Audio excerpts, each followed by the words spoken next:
Assalamualaikum warahmatullahi wabarakatuh. Hai, saya Ciral Sabila Aura Damai dari Program Studi Diploma 3 Pajak Alih Program kelas 51. Di sini saya akan menjelaskan tentang Risk-Based Audit Process. Jadi, Risk-Based Audit Process adalah alat yang digunakan auditor untuk mengidentifikasi, menilai, dan merespons risiko secara sistematis guna memfokuskan audit pada area yang memiliki potensi dampak tinggi terhadap laporan keuangan atau kinerja organisasi. Namun pertama-tama saya akan menjelaskan pengertian audit terlebih dahulu. Jadi, menurut Elder et al, audit adalah suatu proses yang dilakukan untuk memperoleh bukti yang cukup dan relevan, serta mengevaluasi bukti tersebut secara objektif untuk memberikan opini yang wajar mengenai apakah laporan keuangan disajikan secara adil sesuai dengan kerangka akuntansi yang berlaku. Lalu, untuk tujuan audit itu sendiri, berdasarkan standar audit 200, tujuan utama dari audit adalah memperoleh keyakinan yang memadai bahwa laporan keuangan bebas dari kesalahan material, baik yang disebabkan oleh kecurangan maupun kesalahan, serta memberikan opini apakah laporan keuangan disusun sesuai dengan kerangka yang berlaku, serta melaporkan dan mengomunikasikan temuan auditor sesuai dengan ketentuan SA-nya. Selanjutnya, kita akan membahas jenis auditor. Jadi, jenis auditor ini terbagi menjadi dua, yaitu dari komersial dan pemerintahan. Dari komersial dan pemerintahan itu lalu dibagi menjadi dua lagi, ada dari eksternal dan juga internal. Untuk auditor komersial eksternal itu adalah akuntan publik yang tergabung dalam kantor akuntan publik, sedangkan untuk auditor komersial internal itu seperti unit audit internal atau satuan pengawasan intern. Sedangkan untuk auditor pemerintahan eksternal yaitu adalah Badan Pemeriksa Keuangan Republik Indonesia, sedangkan untuk auditor pemerintahan yang internal yaitu Aparat Pengawasan Intern Pemerintah atau APIP. Jasa yang diberikan oleh akuntan publik terbagi menjadi dua, yaitu jasa asurans dan jasa non-asurans. Jasa asurans merupakan jasa profesional independen yang bertujuan untuk meningkatkan kualitas informasi bagi para pengambil keputusan. Jasa ini dapat dilakukan oleh Certified Public Accountant atau disebut CPA, kantor akuntan publik atau disebut KAP, dan atau ahli profesional akuntansi lainnya. Salah satu jenis jasa asurans adalah layanan atestasi atau attestation services, yaitu di mana KAP mengeluarkan laporan mengenai suatu hal atau pernyataan yang dibuat oleh pihak lain.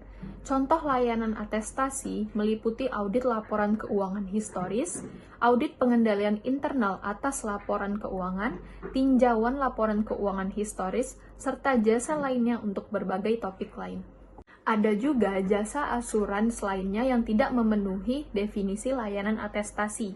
Contohnya yakni KAP tidak diwajibkan mengeluarkan laporan tertulis, yaitu seperti sertifikasi ISO 9000 yang memastikan perusahaan mematuhi standar sertifikasi kontrol kualitas ISO 9000. Sedangkan untuk jasa non-asurans adalah layanan yang diberikan oleh KAP di luar lingkup jasa asuransi. Contohnya itu seperti layanan akuntansi dan pembukuan, layanan perpajakan, serta layanan konsultasi manajemen.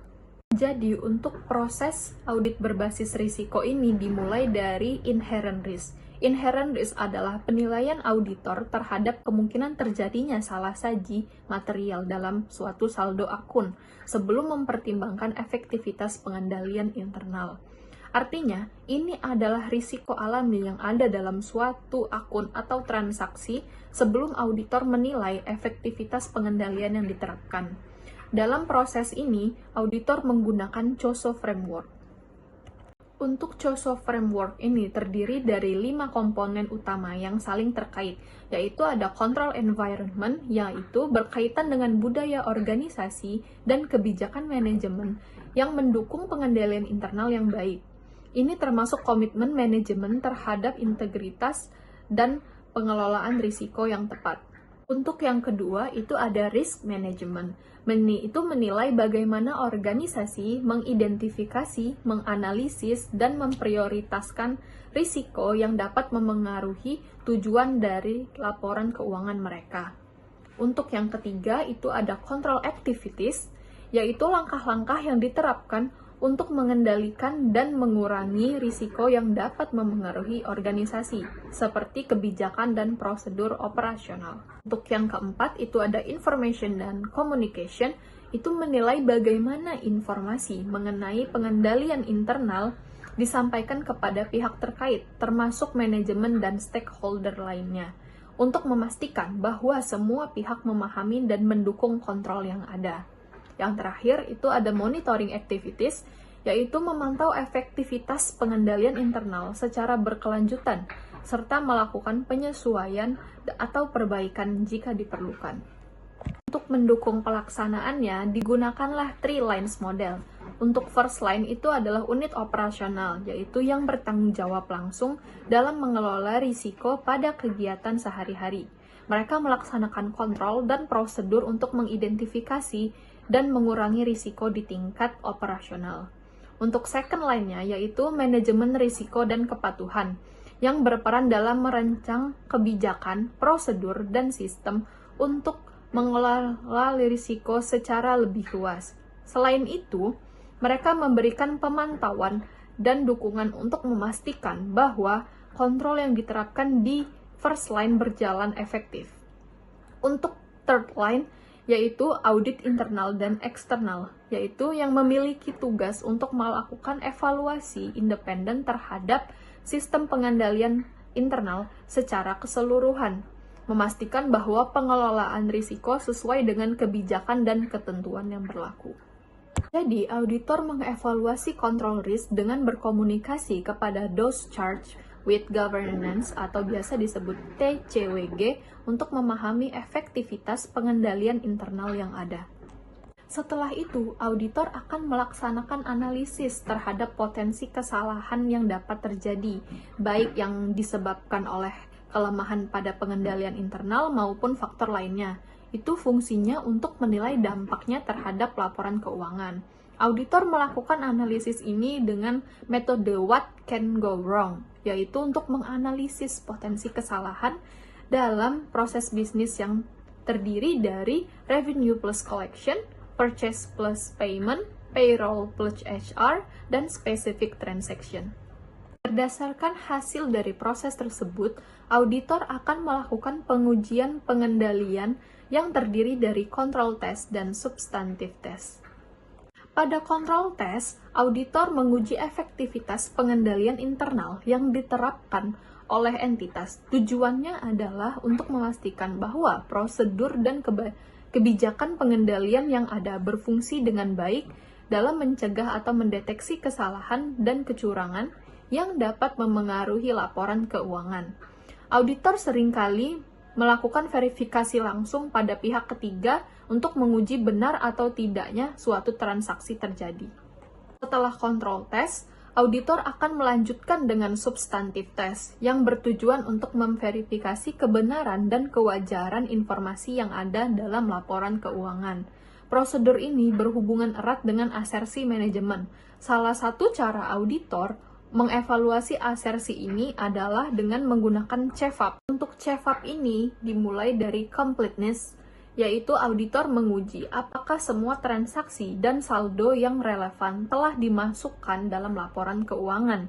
Dalam substantive test, auditor akan memeriksa apakah semua transaksi yang terjadi selama periode laporan tercatat dengan benar dan tidak ada yang terlewat. Selanjutnya yaitu ada existence, yaitu auditor akan memastikan bahwa saldo akun yang tercatat dalam laporan keuangan benar-benar ada dan bahwa transaksi yang dilaporkan memang betul-betul terjadi.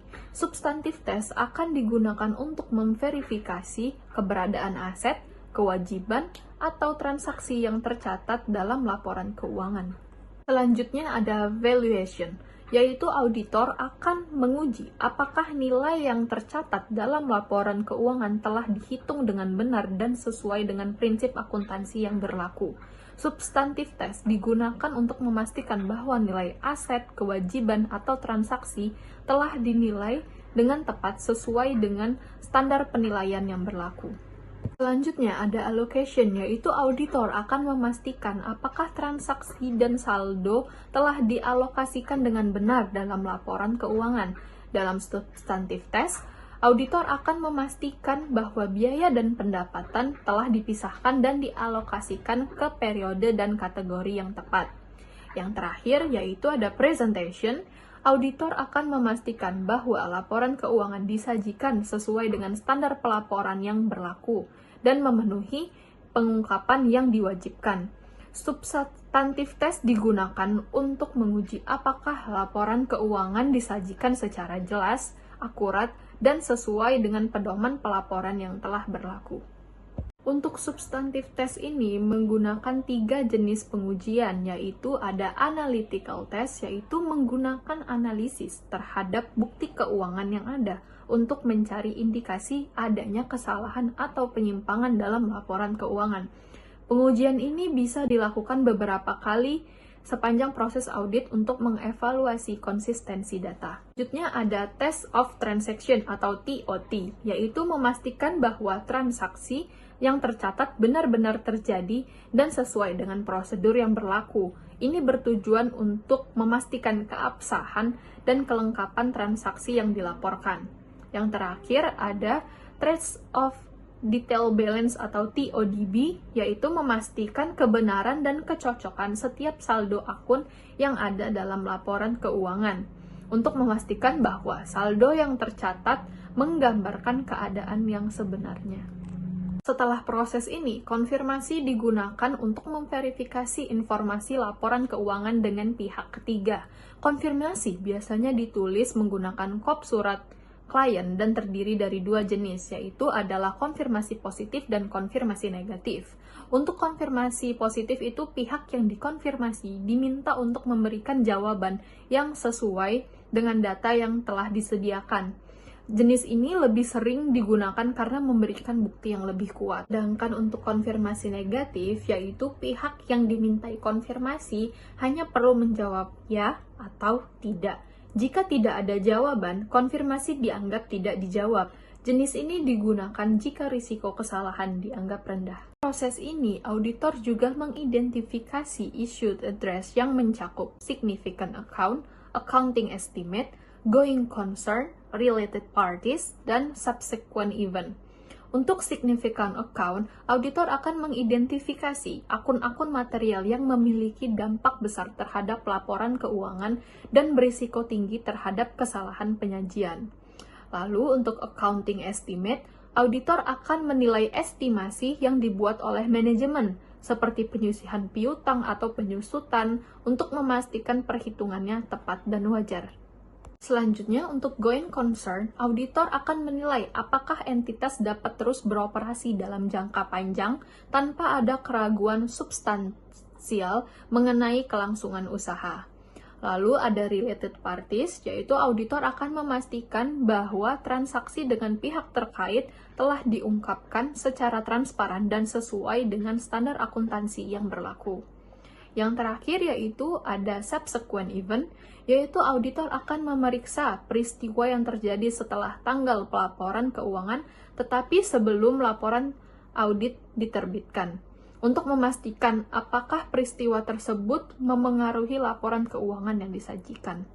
Selanjutnya, auditor bertugas untuk memastikan bahwa laporan keuangan mencerminkan kondisi keuangan perusahaan secara wajar dengan mengandalkan bukti yang cukup dan tepat atau biasa disebut sufficient and appropriate evidence. Menurut standar audit 500, ini terbagi menjadi 7 prosedur, yaitu ada inspection, observation, confirmation, recalculation, reperformance analysis, dan interview. Dalam inspection, auditor akan memeriksa dokumen, catatan, atau bahkan aset fisik untuk memastikan kebenaran dan keberadaan informasi yang relevan dengan laporan keuangan. Lalu dalam observation, auditor akan mengamati langsung prosedur atau aktivitas yang dilakukan oleh entitas untuk memastikan pengendalian dan kebijakan yang diterapkan berjalan sesuai dengan seharusnya.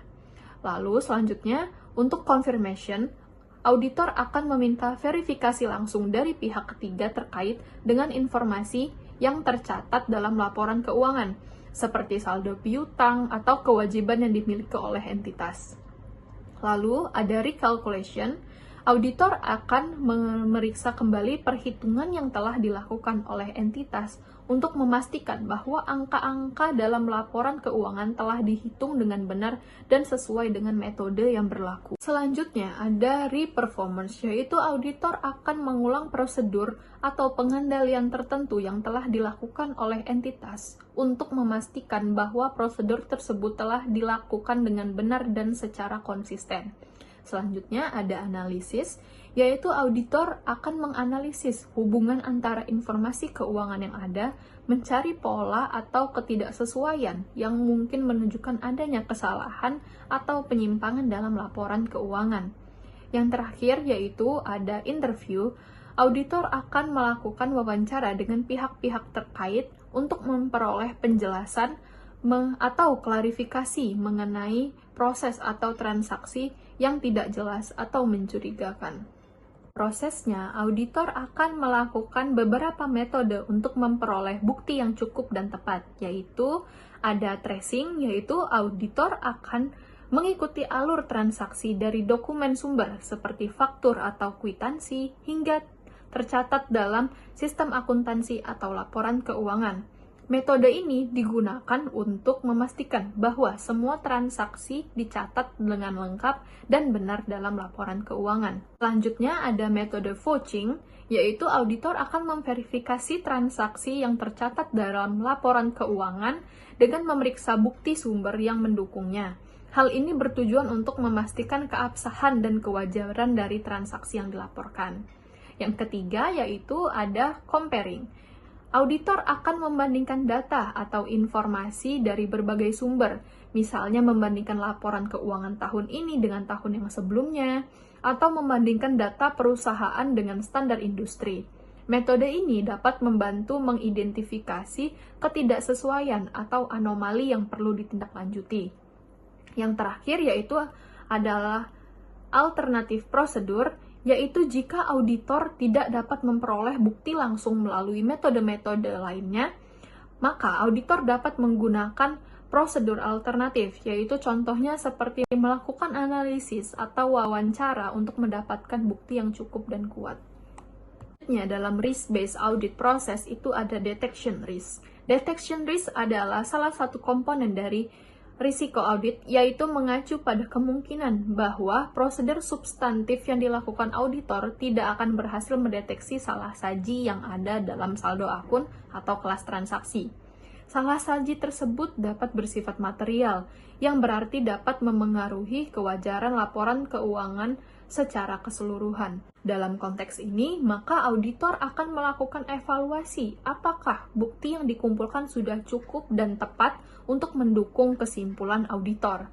Jika tidak memenuhi, maka auditor harus memberikan opini disclaimer atau TMP. Namun, jika bukti cukup, maka auditor akan menganalisis bukti yang ditemukan dalam laporan keuangan dan membandingkannya dengan performance materiality. Untuk penghitungannya, OM atau overall materiality akan ditentukan terlebih dahulu sebagai ambang batas atas kesalahan yang dianggap material dalam laporan keuangan. OM biasanya dihitung dengan persentase dari angka dasar seperti pendapatan, aset, atau laba bersih perusahaan. PM atau performance materiality ditetapkan sebagai persentase dari OM, biasanya antara 50% hingga 80% dari OM. PM digunakan untuk mengukur toleransi auditor terhadap kesalahan yang lebih kecil dalam akun-akun tertentu dan digunakan untuk merencanakan prosedur audit yang lebih mendetail.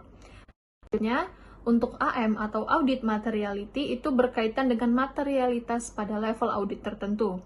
AM dapat digunakan untuk menetapkan batasan dalam prosedur audit spesifik atau untuk area tertentu dalam laporan keuangan. AM dapat lebih rendah dari PM tergantung pada risiko dan area audit yang sedang diuji. Lalu, jika kesalahan yang ditemukan auditor di bawah PM, maka laporan keuangan dianggap bebas dari salah saji material dan bisa diberikan opini unqualified atau WTP. Namun, jika kesalahan di atas PM, maka auditor bisa meminta untuk melakukan adjustment. Penyesuaian penting untuk memperbaiki salah saji material agar laporan keuangan mencerminkan kondisi yang wajar. Jika manajemen setuju untuk melakukan adjustment, maka auditor dapat memberikan opini unqualified atau WTP. Namun, jika manajemen menolak untuk melakukan adjustment, maka auditor akan mengukur dampak dari kesalahan tersebut. Jika tidak terlalu signifikan, maka auditor dapat memberikan opini qualified atau WDP. Lalu, jika kesalahan tersebut memberikan dampak yang cukup signifikan, maka auditor akan memberikan opini adverse atau TW. Sekian dari penjelasan saya mengenai risk-based audit process. Terima kasih.